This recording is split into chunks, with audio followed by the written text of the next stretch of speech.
बिस्मिल्लाहिर्रहमानिर्रहीम, अस्सलाम वालेकुम। 94 न्यूज़ के स्टूडियो से अब तक की अहम खबरों के साथ मैं हूं मोहम्मद उमर हसन।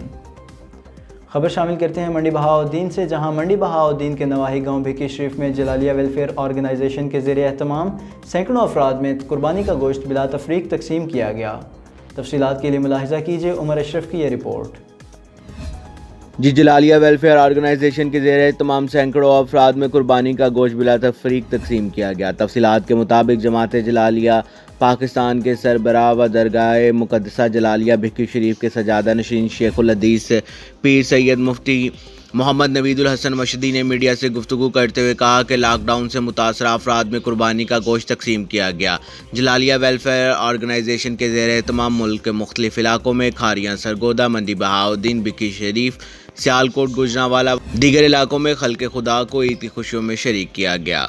जलालिया वेलफेयर ऑर्गेनाइजेशन का मकसद सिर्फ और सिर्फ खिदमत खल्क़ है, वो चाहे कुर्बानी का मौका हो या लॉकडाउन जैसी आजमाइश हो या कोई भी मौका आ जाए। जलालिया वेलफेयर ऑर्गेनाइजेशन हर महाज पर सफ़े अव्वल में खड़ी लोगों की खिदमत करती नजर आएगी।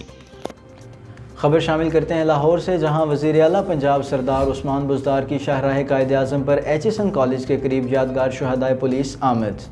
वज़ीर आला ने यादगार शुहदा पर फूलों की चादर चढ़ाई और पुलिस के शुहदा के लिए दुआ की। तफसीलात के लिए मुलाहिज़ा कीजिए ये रिपोर्ट।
नाइन्टी फोर न्यूज़ के स्टूडियो से अब तक इतना ही। मज़ीद न्यूज़ और अपडेट्स के लिए देखते रहिए 94 न्यूज़।